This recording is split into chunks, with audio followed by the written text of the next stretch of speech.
Distinguidos jóvenes, buenos días. Buenos días. Buenos días, Lice. Buen día, Gary. Buen día, Ninette. Buen día, María. Buen día, Victoria. Buen día, Lice. Buen día, Buenos Yasmín. días. Buen día, José. Buen día, Lice. Leticia, buen día. María Ángel, Calderón, Celina, Buen buen día, día. Fabio, Jimena. Rebeca, buen día. Santiago, buen día. Andrea. Luis Carlos. Gary. Buenos días, Lice. Buen día, jóvenes. Buen día. El día de hoy vamos a proceder con el tema número 8, que son trastornos mentales.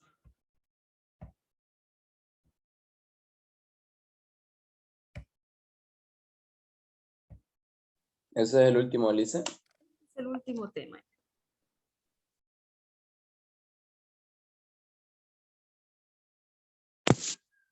¿Me confirman, por favor, si se ve la diapositiva?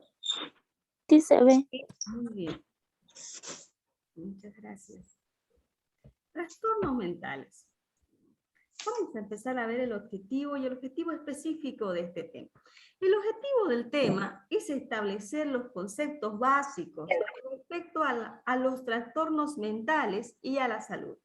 Y el objetivo específico de este tema está en 4 puntos. El primer punto es determinar el concepto básico del trastorno mental. Establecer las clasificaciones de los diferentes tipos de trastorno mental, identificar las características que presentan los principales grupos de trastorno mental y por último, determinar los elementos básicos en la intervención de los trastornos mentales. Ese es el objetivo específico y el objetivo dentro de lo que es el tema trastornos mentales. Dentro de lo que es el contenido del tema, vamos a estudiar 7 puntos. En el primer punto vamos a ver el concepto. En el segundo punto vamos a ver los tipos de trastornos. Ya en el tercer punto vamos a tocar los trastornos de la personalidad. En el cuarto punto vamos a tratar de los trastornos de la conducta alimenticia.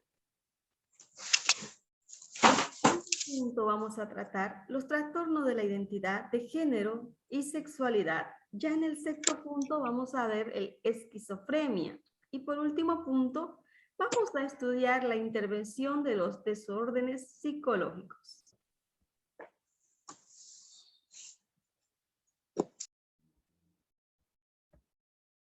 Vamos a iniciar con el primer punto, que es el concepto.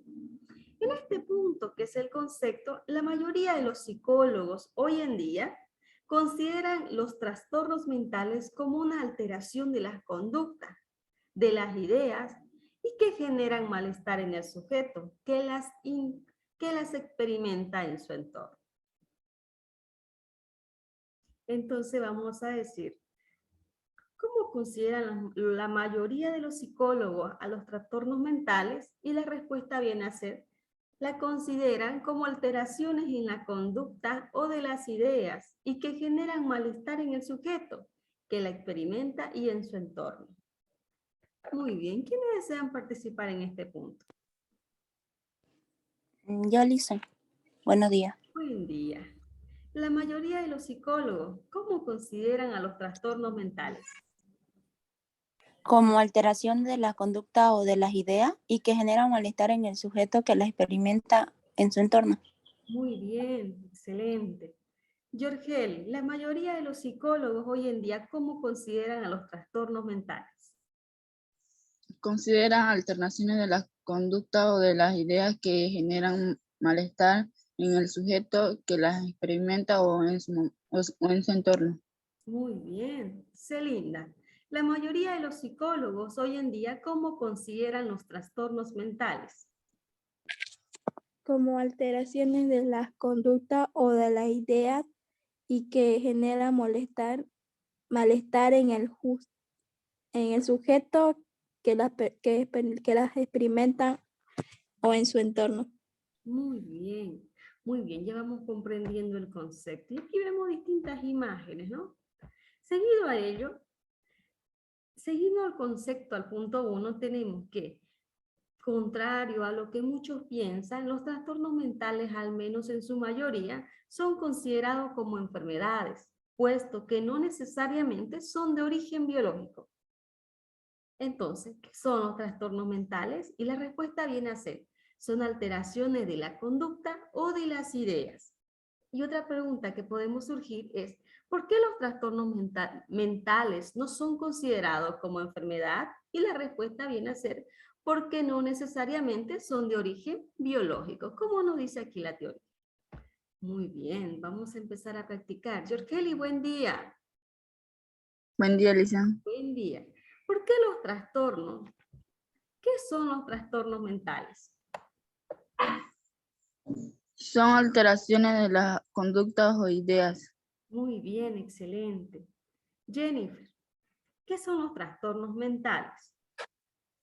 Buenos días, son alteraciones de la conducta o de las ideas. Muy bien. La segunda pregunta, ¿por qué los trastornos no son considerados como enfermedad? Porque no necesariamente son de origen biológico. Muy bien. Yorgeli, ¿por qué los trastornos mentales no son considerados como enfermedad?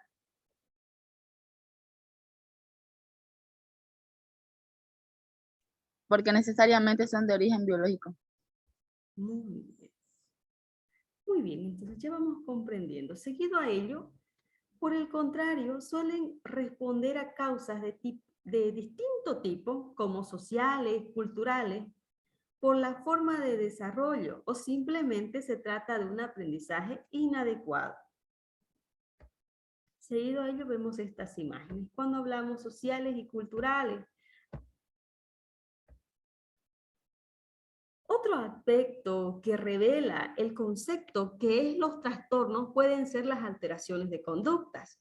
Es decir, ser observable directamente o ser también una alteración de ideas, lo que implica que un trastorno podría ser el resultado de pensamiento irracional, como los celos, o un resultado en el manejo de la información disponible, como es el déficit de atención. Seguido a ello vemos dos imágenes, vemos la imagen de los celos y vemos la imagen de la déficit de atención. Y finalmente, es muy importante la consideración de los distintos tipos de trastornos. Para que algo sea considerado como un trastorno, debe producir un malestar en la persona o en el entorno del sujeto. Según esto, si alguien quiere desarrollar su vida en un modo diferente o ese estilo de vida no le genera daño a sí mismo, ni le genera daño a los demás, no hay razón para considerar esa conducta como una conducta trastornada. Entonces surge la pregunta, ¿qué define que algo sea considerado como un trastorno mental? Para que sea considerado como un trastorno mental, debe producir un malestar en la persona o en el entorno del sujeto. Muy bien, ¿quiénes desean participar en este punto? Muy bien, vamos a empezar por Yorgeli. Yorgeli, ¿qué define que algo sea considerado como un trastorno mental? Debe producir un malestar en la persona o en el entorno del sujeto. Muy bien. Brando, ¿qué define que algo sea considerado como un trastorno mental? Debe producirse un malestar a la persona o el entorno de un sujeto. Muy bien, excelente. Entonces ya vamos comprendiendo, ¿no? Seguido a ello, pasamos al siguiente punto, que es un criterio que no se presenta en el concepto, pero que se complementa al momento de hacer una evaluación, es el criterio normalidad. Según este criterio, es a partir de parámetros estadísticos que se puede definir a una conducta. Es muy frecuente, pero es muy frecuente, pero poco frecuente o nada frecuente. Se observa la frecuencia en la que se presentan algunas conductas o situaciones en las en un contexto determinado. Así las conductas poco frecuentes pueden considerar como anormales. Bajo este concepto surge la pregunta, ¿cómo se establece que algo es normal? Para establecer que algo es normal es a partir de parámetros estadísticos, que se puede definir si una conducta es muy frecuente, poco frecuente o nada frecuente. Muy bien, ¿quién desea participar en este punto? Yorgel, ¿cómo se establece que algo es normal? Es a partir de los parámetros estadísticos que se puede definir si una conducta es muy frecuente, poco frecuente o nada frecuente. Muy bien, Brandon, ¿cómo se establece que algo es normal? Es a partir de los parámetros estadísticos que se pueden definir como una conducta muy frecuente, o poco frecuente, o nada frecuente. Muy bien. María Victoria, ¿cómo se establece que algo es normal? Es a partir de parámetros estadísticos que se puede definir si una conducta es muy frecuente, poco frecuente o nada frecuente. Muy bien. Muy bien. Seguido a ello tenemos estas clasificaciones. No se da de manera tan radical. Aunque una conducta sea un poco frecuente, debe analizar qué tan funcional es esa conducta en el contexto en el que se presenta y además qué daño puede generar para el sujeto o para el entorno en el que se encuentra el sujeto. Así, aunque una conducta sea poco frecuente, no será catalogada como trastorno y por lo tanto quien la ejecute tampoco será ejecutado como una persona con un trastorno.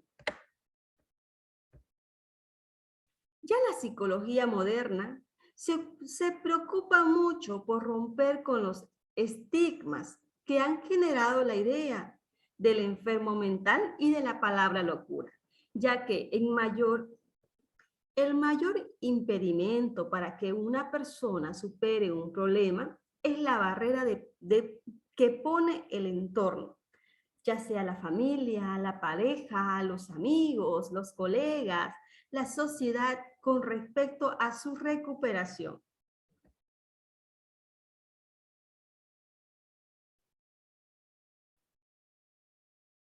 Surge la primera pregunta bajo este concepto.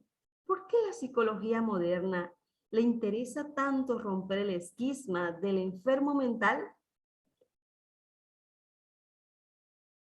Las causas de los trastornos mentales suelen deberse a aspectos sociales, culturales, de aprendizaje inadecuado. Entonces vamos a responder primero la primera pregunta. ¿Por qué la psicología moderna le interesa tanto romper el estigma del enfermo mental? Porque la respuesta viene a ser porque el mayor impedimento para que una persona supere un problema es la barrera que le pone el entorno, ya sea la familia, la pareja, los amigos, los colegas, la sociedad, con respecto a su recuperación.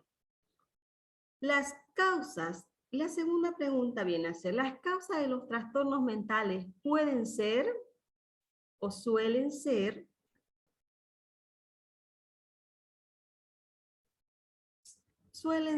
o deben ser a los aspectos sociales, culturales y de aprendizaje inadecuados, como lo veíamos en la anterior diapositiva? Muy bien. ¿Quiénes desean participar en este punto? María Victoria. Sí, Lizzy. Yo le voy a consultar. ¿Por qué la psicología moderna le interesa tanto romper el esquisma del enfermo mental? Porque el mayor impedimento para que una persona supere un problema es la barrera que pone el entorno, tanto la familia, la pareja, los amigos, colegas, la sociedad en sí con respecto a su recuperación. Muy bien. Yorgeli, ¿Por qué la psicología moderna le interesa tanto romper el estigma del enfermo mental? El mayor impedimento para que una persona supere un problema es la barrera que pone el entorno, la familia, pareja, amigos, colegas, sociedad, con respecto a a su recuperación. Muy bien. Castillo Maribel. Las causas de los trastornos mentales suelen deberse a... Aspectos sociales, culturales y de aprendizaje inadecuado. Muy bien, muy bien. Ya vamos comprendiendo entonces que la psicología moderna se preocupa mucho por romper con los esquismas que ha generado la idea de enfermo mental o la palabra locura. Seguido a ello, ya en el punto 2 de nuestro tema, aparecen los tipos de trastornos. Aparece el trastorno, el DSM, que es el Manual Diagnóstico Estadístico. ¿Qué es el Manual Diagnóstico Estadístico? Es un manual que se desarrolla en base a la información que se recoge de todo el mundo con respecto a las características de los trastornos de cada contexto. De esta forma, se determina estadísticamente y considerando las variables culturales cuáles son las características que se deben observar para analizar el diagnóstico de los trastornos. Aquí vamos a ver todos los tipos de trastornos. ¿Dentro de qué? Dentro del Manual Diagnóstico Estadístico. Entonces, dentro de este concepto de la teoría surgen dos preguntas. Y la primera pregunta viene a ser, ¿qué significa la sigla DMS? Y la respuesta viene a ser, es el Manual Diagnóstico Estadístico. Jorgel,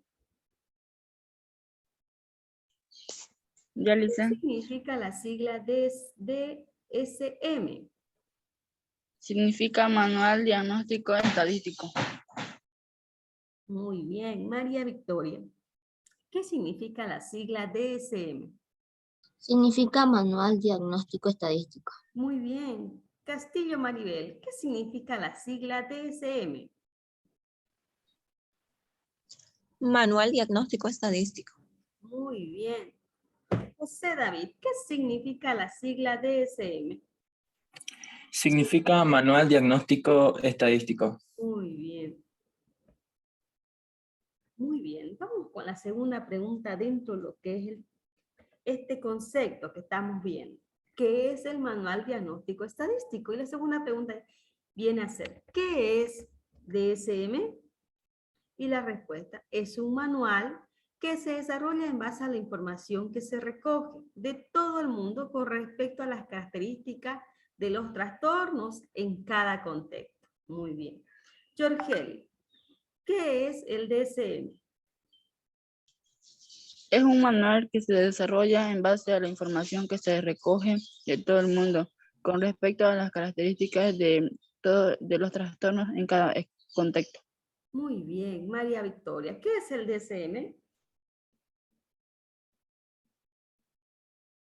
Es un manual que se desarrolla en base a la información que se recoge de todo el mundo con respecto a las características de los trastornos en cada contexto. Muy bien. Castillo Maribel, ¿qué es el DSM? Es un manual que se desarrolla en base a la información que se recoge de todo el mundo con respecto a las características de los trastornos en cada contexto. Muy bien. Gabriel, ¿qué es el DSM?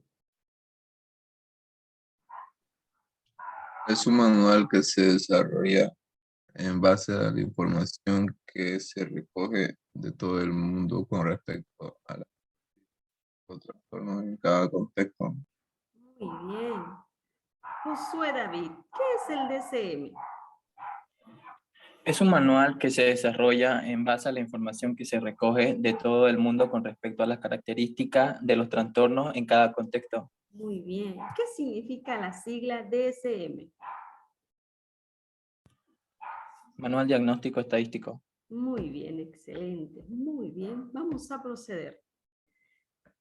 Para ello, los psicólogos y